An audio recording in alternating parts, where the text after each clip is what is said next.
All right, welcome everyone. We're Semblance of Sanity. I'm Caleb. I'm Jacob. And we're here for Hunter, episode 147.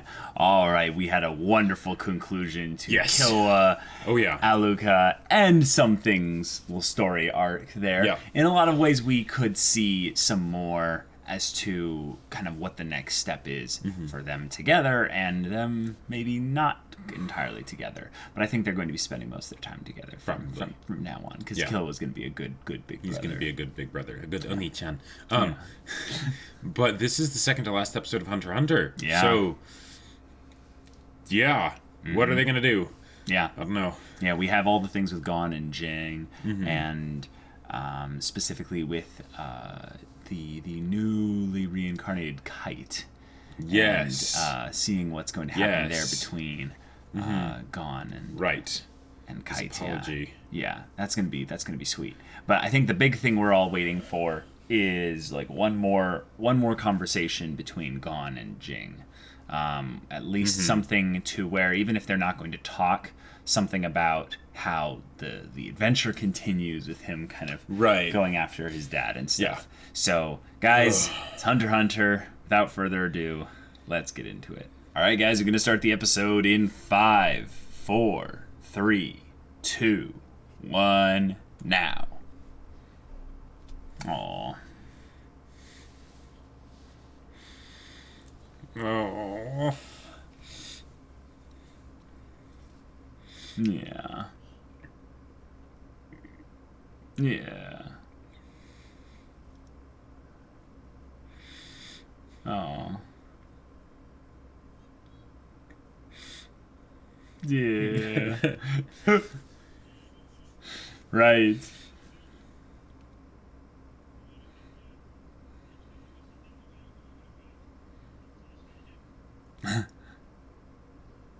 Yeah. Yep.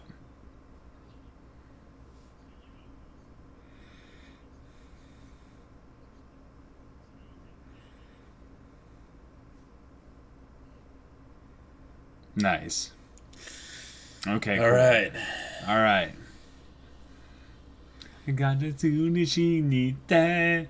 You need the only song that you could. Tension. The way Paris handled everything was so hilarious.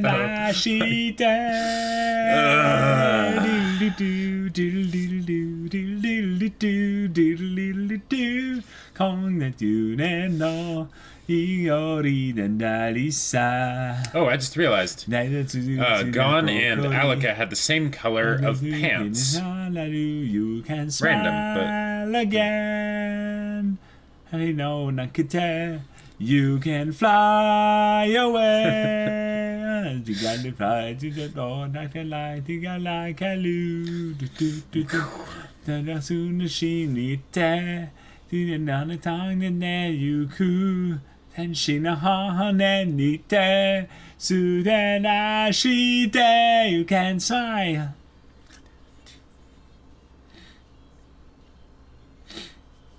See, now the thing that trips me up about this is that they're looking up to where Jing is. I don't know if they were necessarily looking. They might have just been looking at like the sunset or something. Sure. And Jing is and just provided a proper transition. I don't think we're supposed to interpret that literally either. Yeah.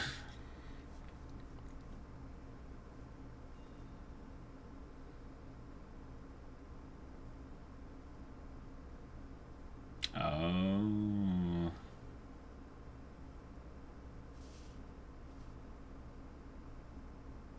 Cool. Wow. This guy again. Wow.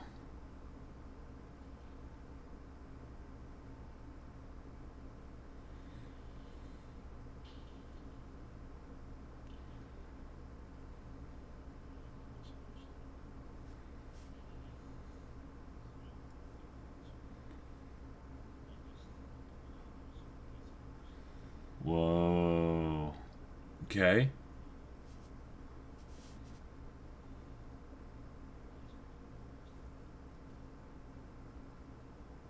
Dang.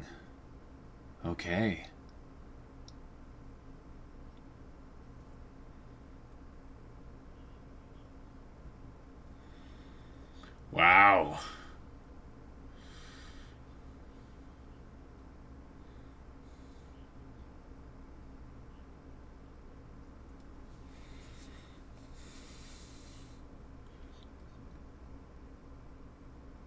but not everyone would do.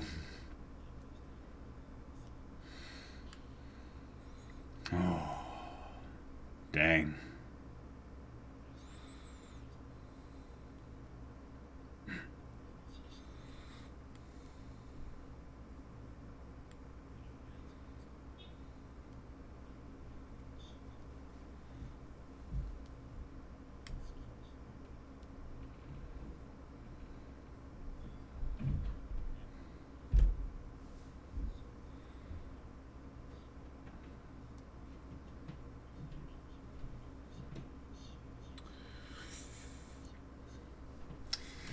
Oh, dang.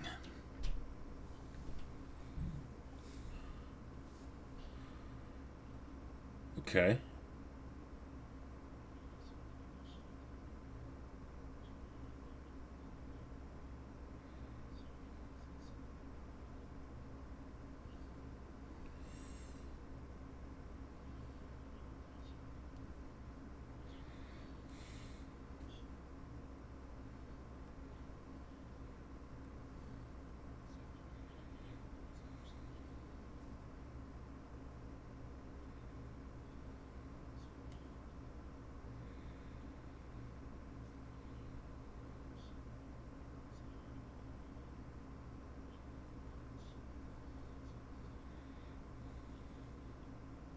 Okay. Yeah.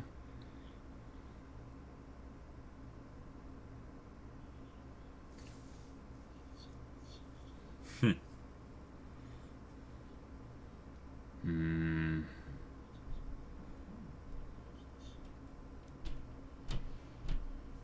It's probably easier that way if you kill so many people. Oh, yeah.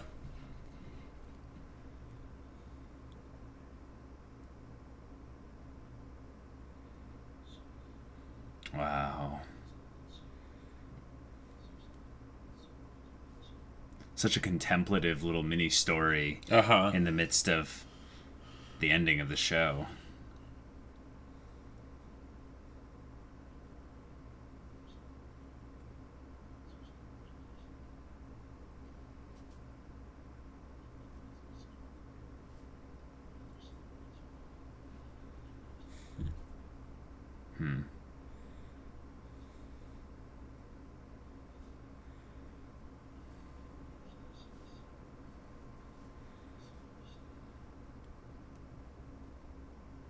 Okay.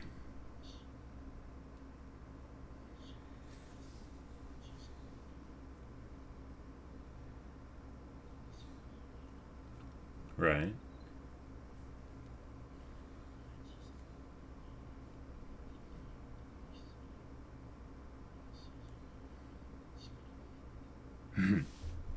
I love how in a lot of ways this kind of ties back to this world's, building the world building as a whole. Even though it also goes into the potential kind of spiritual kind of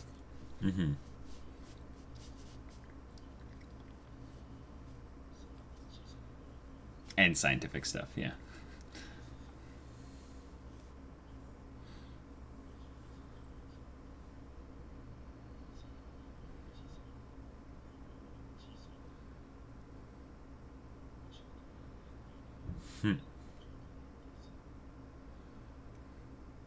Wow.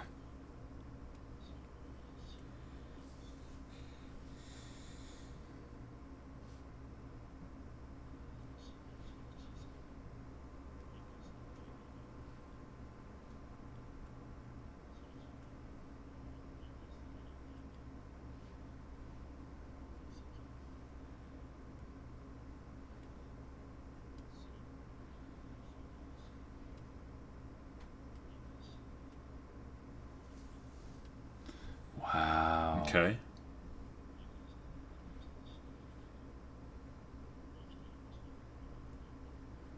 And what was that?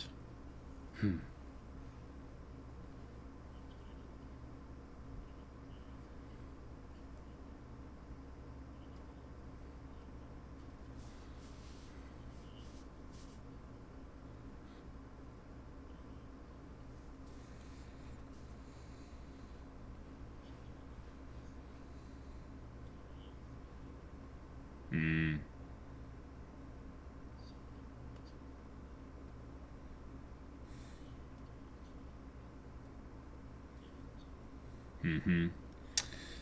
Right.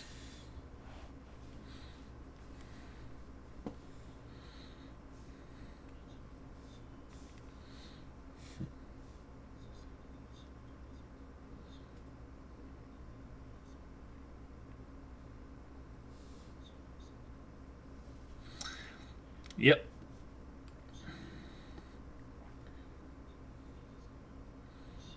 Basic survival instincts and right.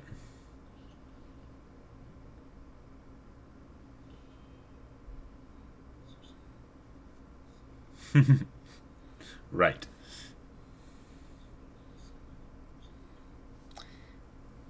For reasons that we probably will never understand.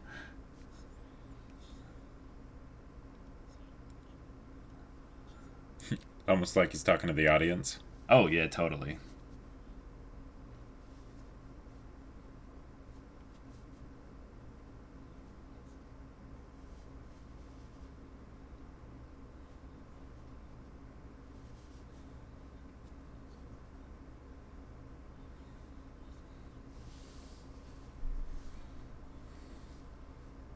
Wow.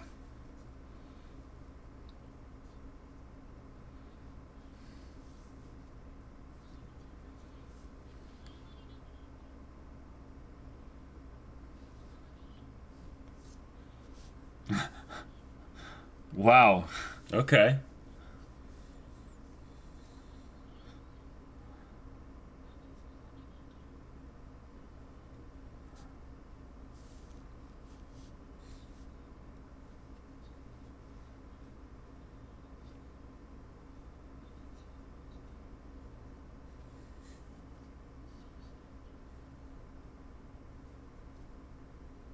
Wow.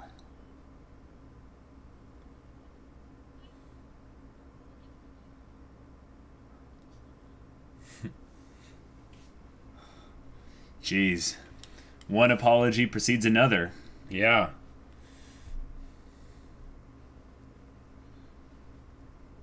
Oh, okay.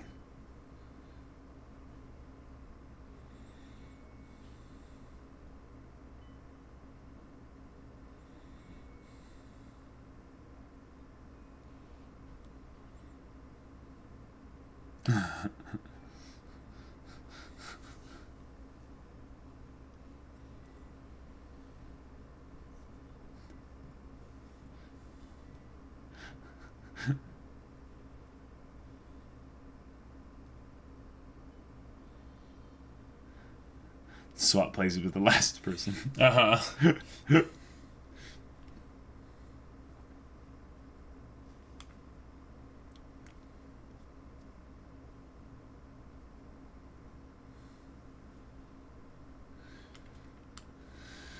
Oh, yeah.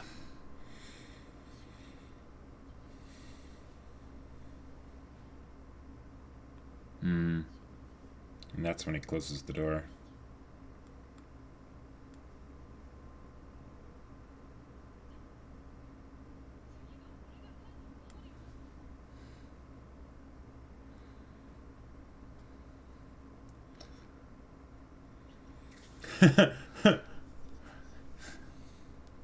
Second-hand information. Maybe third-hand even.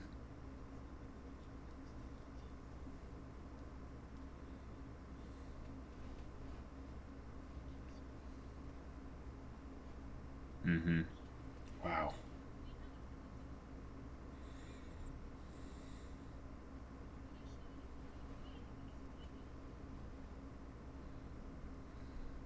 But isn't that always the case?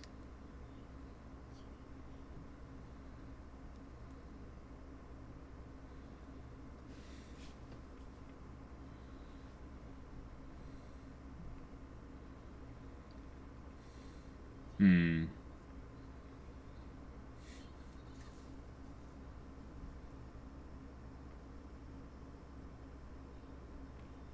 Good, good. Yes. Good. Okay, okay. All right. Yeah.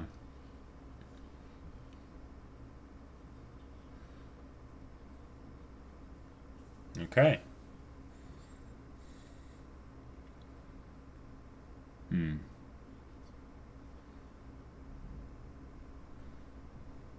That legendary word. Nakama.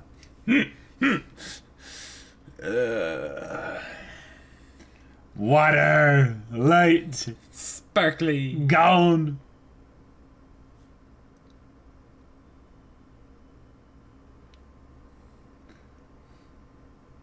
I love how often the idea of transportation is cold. Yeah. Hey. Cold.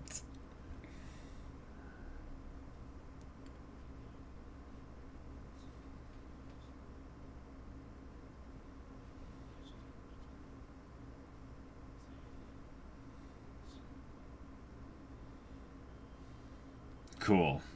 Cool. All right.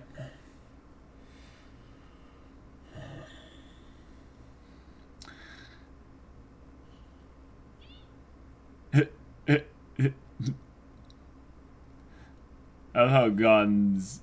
Oh, okay. Yeah. Okay. Clue. Okay. Waiting atop the world tree. Oh, okay. So the thing in the opening.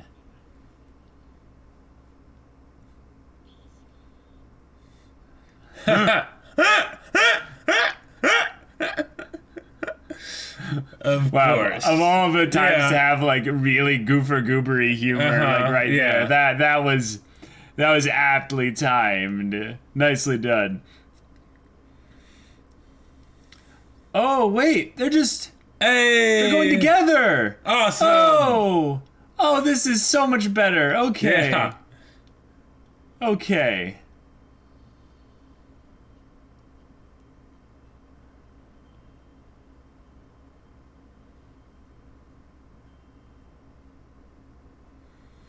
There we go.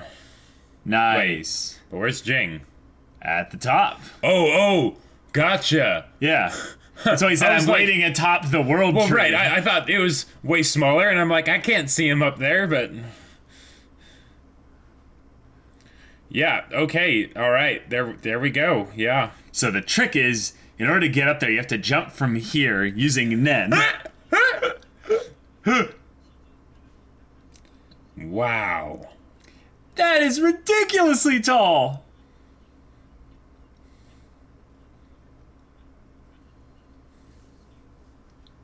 Dang.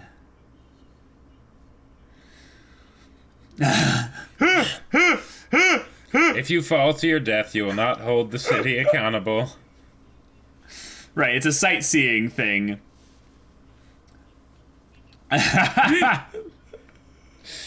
Awesome. Wow. Okay, and they turn back. But how many of those people have Nen? To be rescued. Yeah, I was waiting for that number, but look at that wholesome picture.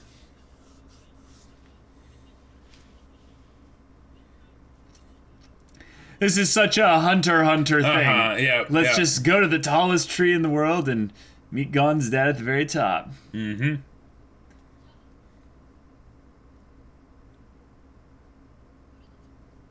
Yeah. Yeah. Yeah.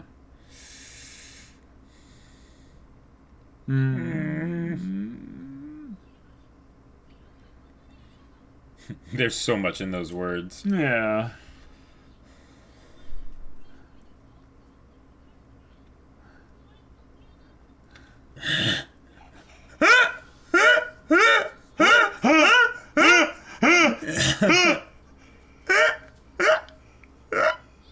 Oh, Nietzsche! That's great. Yeah. Oh, yeah. Yeah. Oh!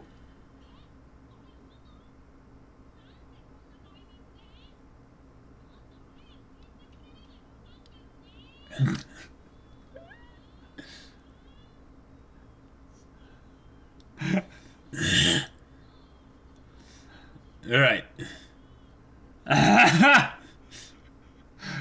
I'll make a fuss about it in public, you know. Oh, okay.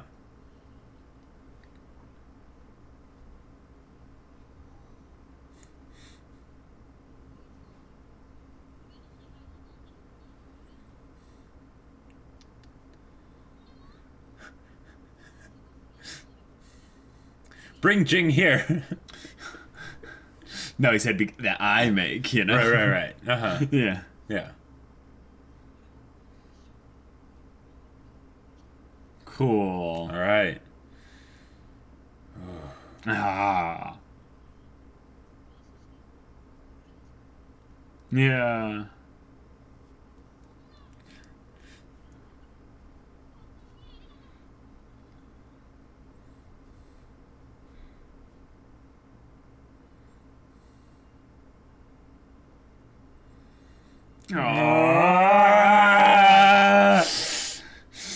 Ah.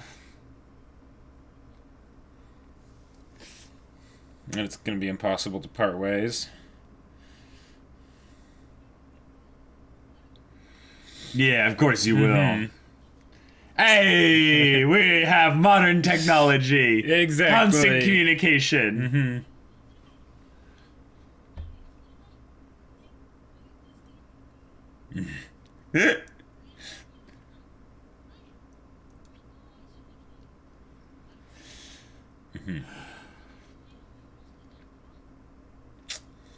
Yeah. Okay, cool. Awesome. Huh?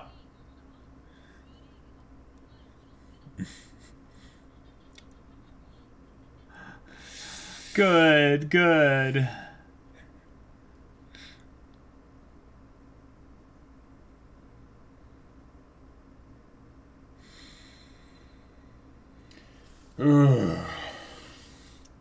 Yeah.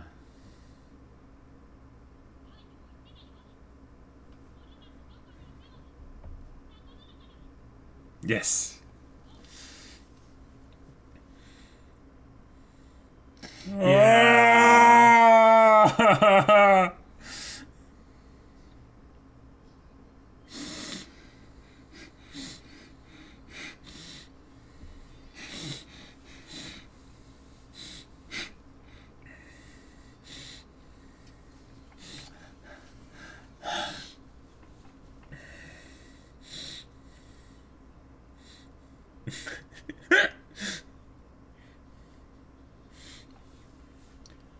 Oh.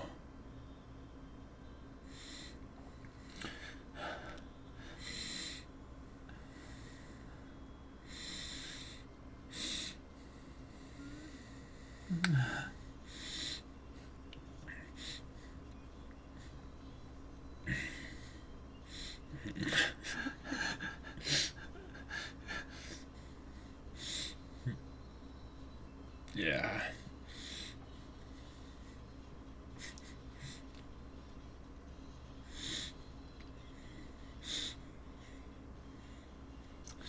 Hey.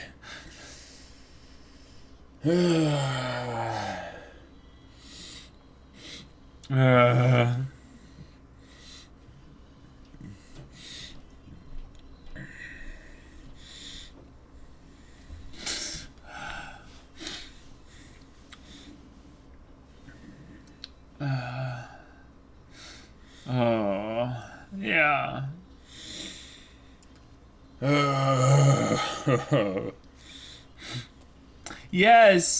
Yes. Yep. Yeah, ending it on that one. Yeah. Yep. Yep. Yeah.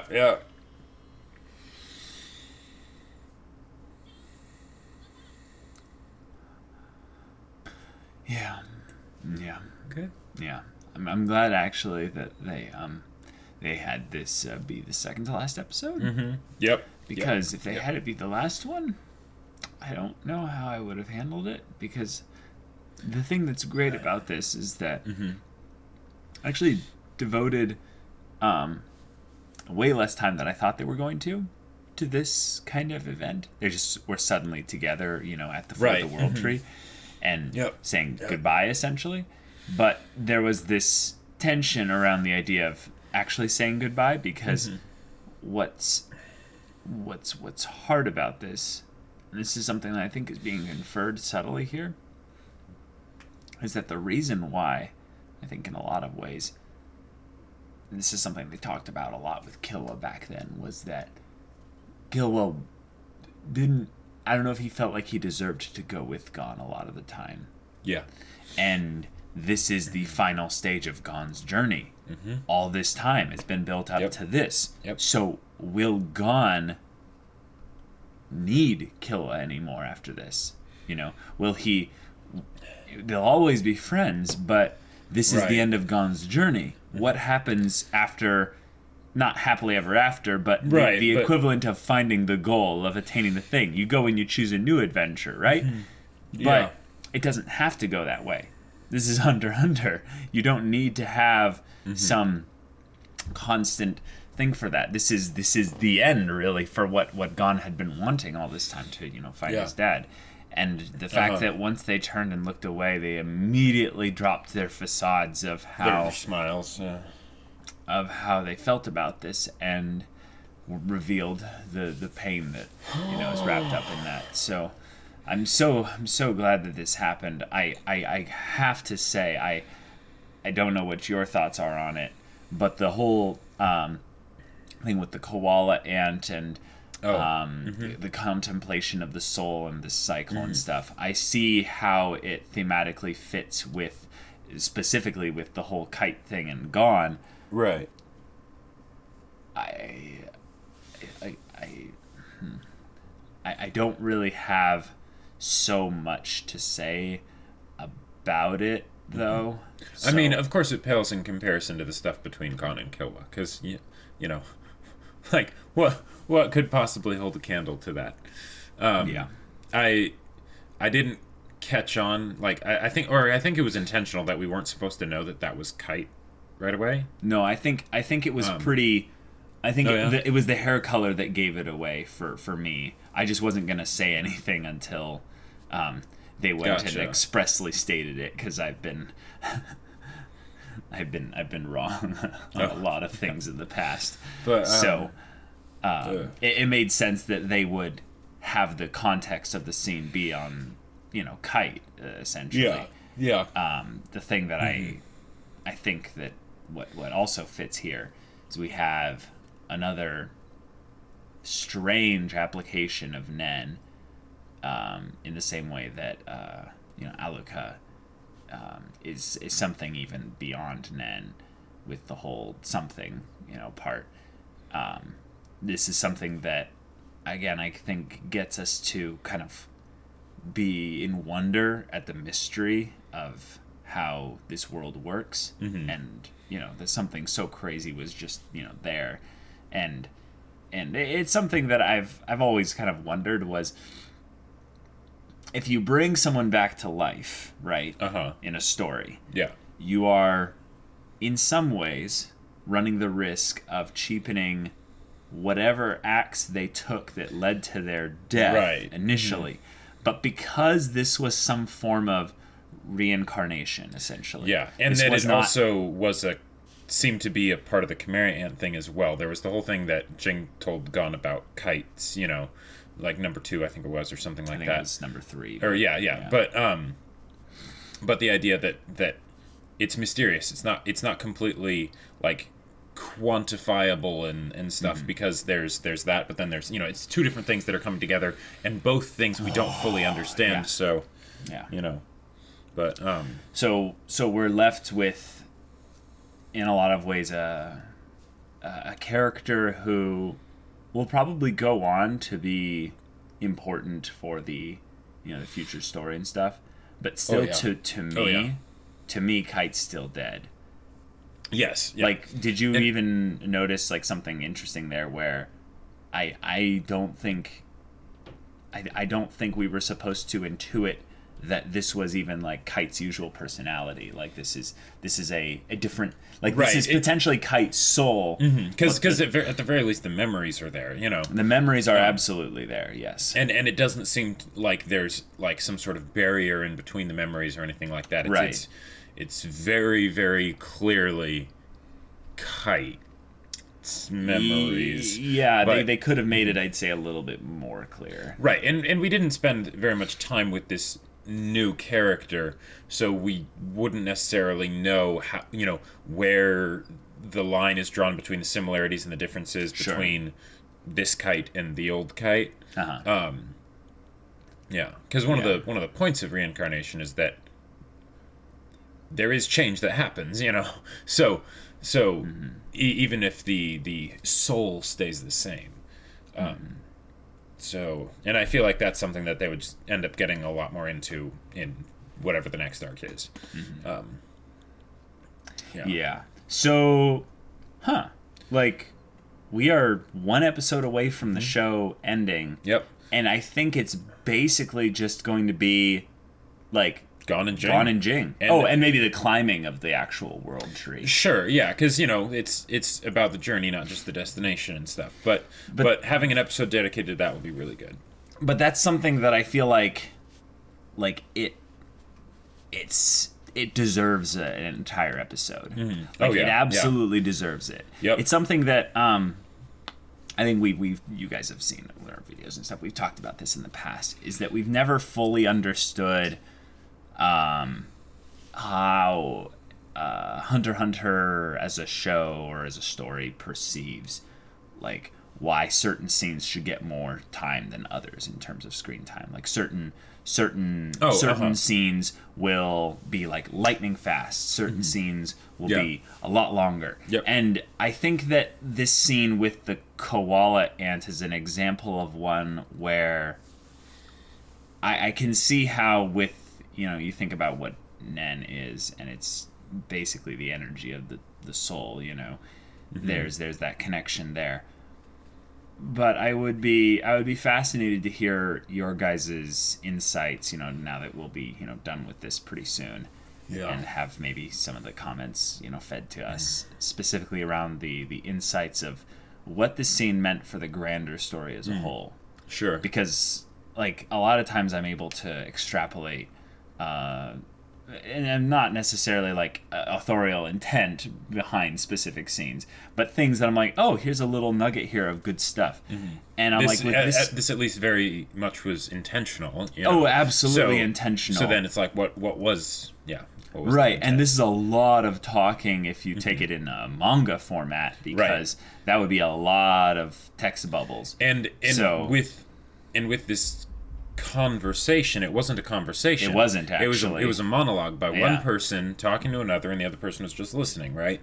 So, if nothing else, it absolutely gives a great deal of insight into the person speaking, because it's their own stream of consciousness, external processing, whatever you want to call it. Right.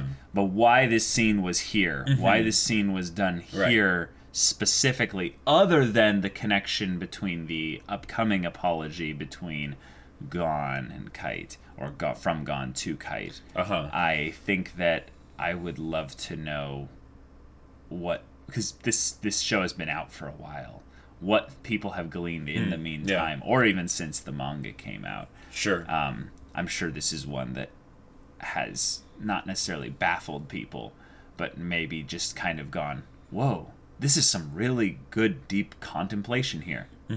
Why is it here in this episode, though? Yeah, and I wouldn't be surprised if it was simply to give context to basically the apology that Gon then gives, because there's the Gon's simplicity makes it seem it lends very well to how the apology went down, right? And I feel like maybe this was to just set the stage so that Gon could apologize very simply, but still have it carry that same weight, because by doing this, they're drawing contrast to Gon's apology being so short and concise and stuff, right? Sure. Which is, a way to just basically draw attention. Contrast, draw attention. Yeah, it's basically the same thing, but it's a lot of talking. It was a lot. I mean, I liked the koala guy was one of my favorite Chimera ants. Yes, during the Chimera ant yes, talk. during that. Like I definitely wanted to see more of him. I'm just surprised that in the second to last episode, where we have like Gon and Killua parting ways and saying goodbye and stuff, where it's like, this is truly the end of an era. Like because how, like, what episode was it when they first met? Like Yeah, then half the episode goes to the koala's monologue. Right. And it was still good. It was very insightful and thought provoking with regards to, I would say, real life, because it's something that I see as being one just very, I would say, pointed and specific, but the context in story is one that I see as being a little bit of a mystery. Yeah, I feel like it might be something that's more leading towards the next arc, where, because like, okay, this Kite character, right? Because in my mind, different character. This is quite a setup. Yeah. Right. And the ramifications of this person existing is not small. So I would not be surprised if this was basically the tie-in to, hey, go read the manga kind of a thing, because we're setting something up here and we're not done with it just yet. Right. And I think another thing that's cool, it has anything to do with actually the content of what the koala chimera ant was saying. This is something that stories, especially ones that have kind of contained arcs, this is not what HunterxHunter does. They let the arcs bleed into each other a lot.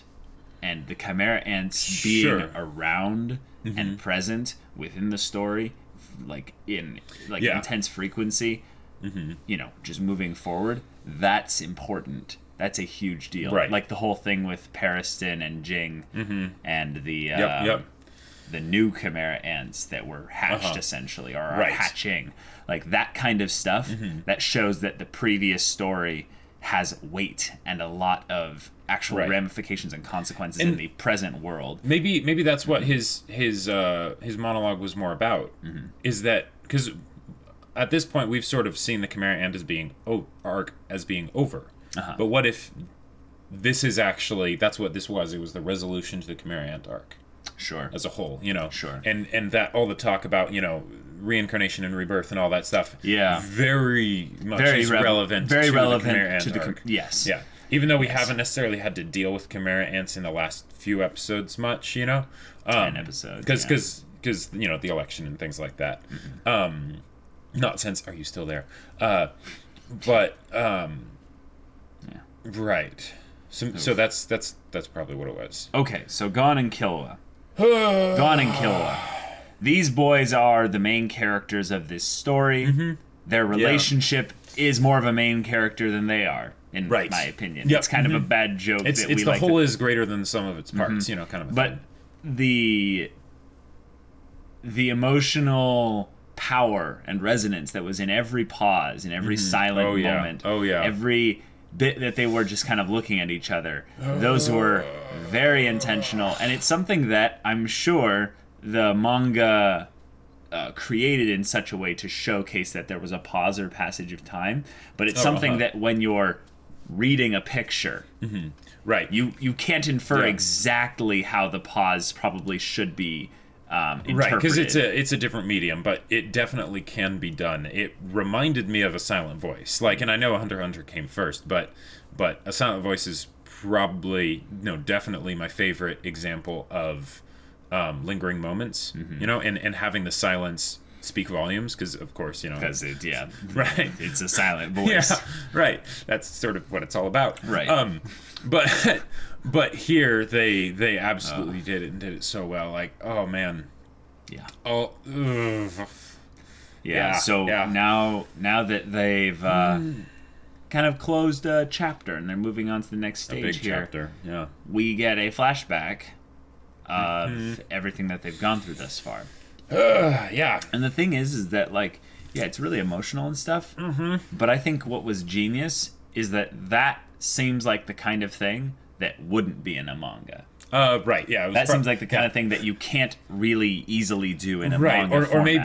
maybe it's like something that would be way more like sort of cut down and stuff. So like maybe they have a page that's like a bunch of shots, over the years, sort of right, kind of a thing. But I loved the order being linear right up until they had their moment on Whale Island together at the campfire staring up at the stars. We've talked about how that's one of our favorite parts between the two of them. And ever since that episode, I've been talking about how like that episode and that moment still like holds memory and weight to me beyond my actual physical memory being able to recount exactly what they talk about and do in that episode. Just so the feeling, the camaraderie, and just them hanging out together, right, with nothing really important or pressing that they need to do, and And if I actually remember correctly, oh man, please don't roast me if I'm wrong, but like I think there was a promise made in that episode. I don't want to go and hold tightly to that to that thing because it's technically a theory about my memory. Right. And at the very least, the idea that would be a place where narratively and poetically it would make absolute sense for a promise to be made, and with the kind of people that Gon and Killua are. Yeah. But whether the words "I promise" were ever said, who knows? Yeah. Here we are. Here we are. Right at the end. And that hesitation before walking across. Yeah.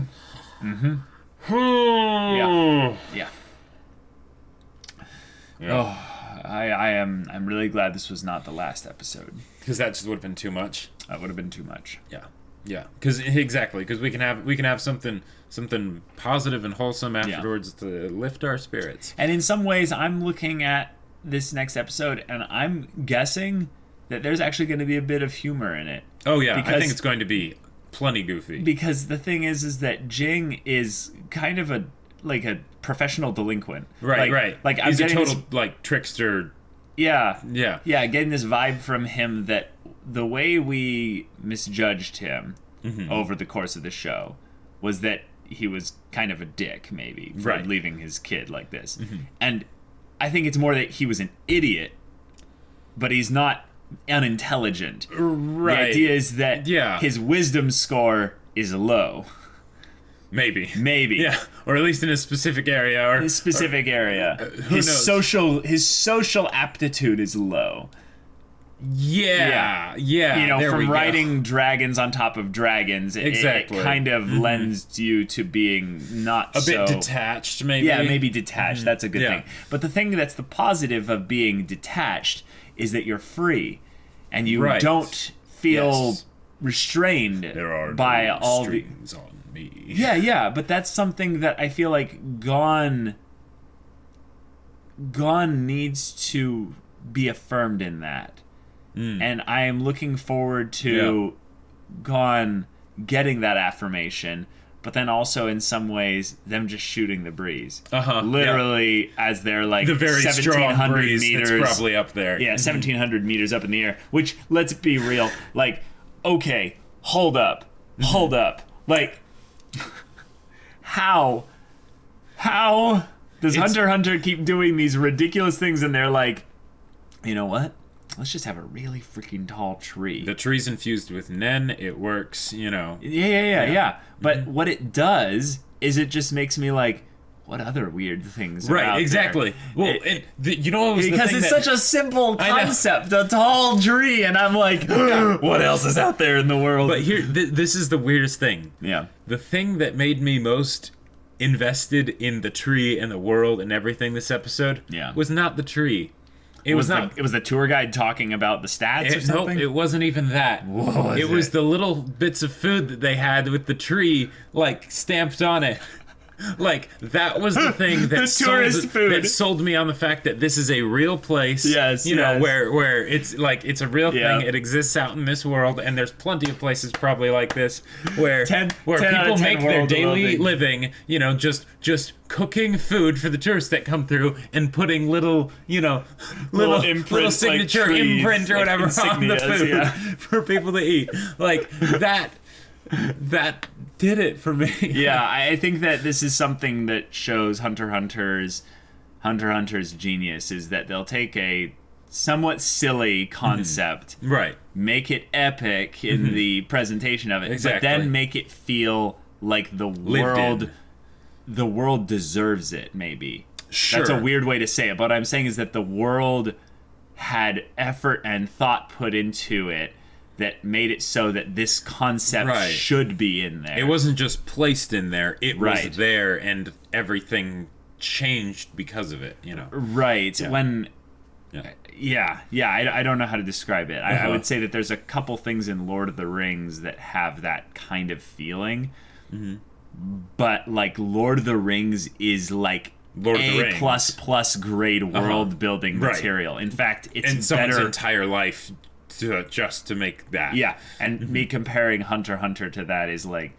Yeah. Mm-hmm. And this is not the first time HunterxHunter's done this. So, and yeah, you know, there you go. Based on the manga, it's probably not going to be the last. You know, if the manga keeps this up, you know, if anything, I don't know how long it goes or anything, but yeah, if anything, I think that the manga probably had things that we would have already seen that they didn't have for the purpose of like pacing and all kinds of stuff. or it was already in the 1999 version, so they were like, yeah, well, we're not going to spend a bunch of time recapping what you've already seen, you know.